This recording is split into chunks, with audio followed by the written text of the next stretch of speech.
Okay guys, it's a little tough to do a shop tour when we have so many students. So instead of taking you guys all around, I'm doing a little virtual tour. So you can see through the double doors here, the wood doors. That's the computer lab up there. And so where we're going to start this tour is just kind of walking into these double doors from the computer lab and just checking a few things out. So that's the new table saw.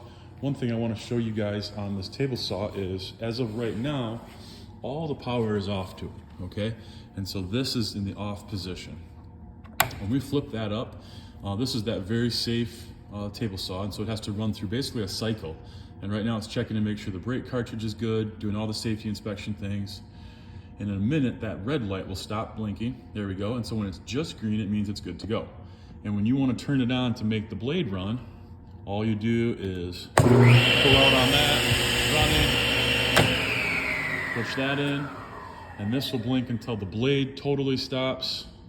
Once it's stopped, it goes green, then you can turn it on again. And I'm just showing you that because I know some of the first trimester students had not seen how to use that. So there's that. A couple things, the bandsaws got moved just a little, but they run the exact same. Our dado saw and our table saw got moved down a little, but that doesn't affect how they get used or anything like that. They just got kind of slid down some. Where the new stuff is over here in this corner of the shop, okay? And so in these, it's the same tools that were up in the front tool room that was up there, but now it's back here, and we'll probably do some more organizing here as we go.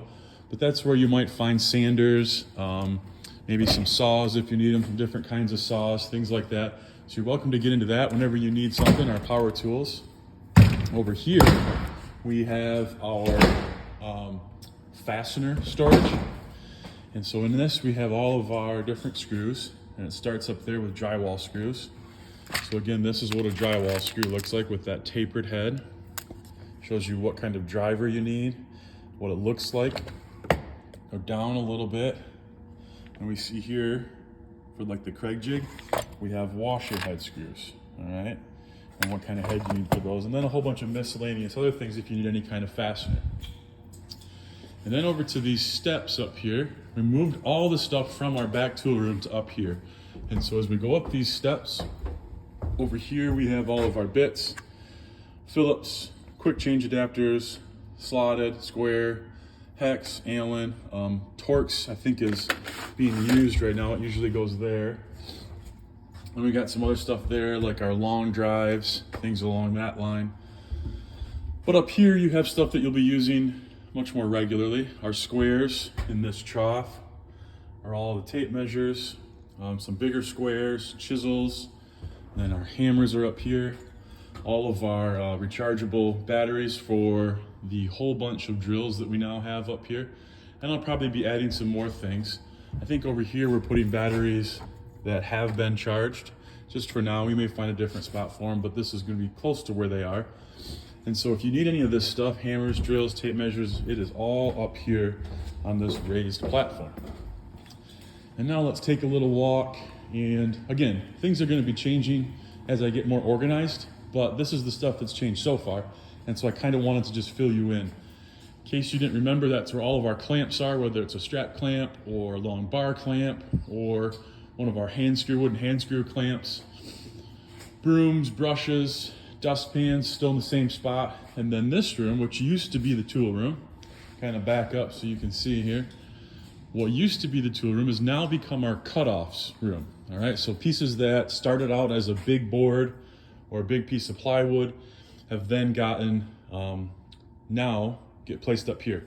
We tried to organize it. So that's other, walnut, cedar, exotics, cherry, oak, maple, ash, pine, dimensional lumber.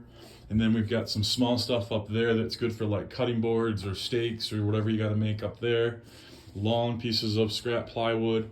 So whatever you need in here, not saying that it's free, but we can sell it pretty discounted because it's already been cut off of a bigger board.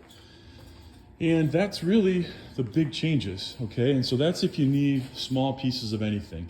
You might be able to make a whole project out of that by using small pieces, if you have a lot of them or whatever, as long as they're small. But if you have projects that are bigger pieces, we need to go out this door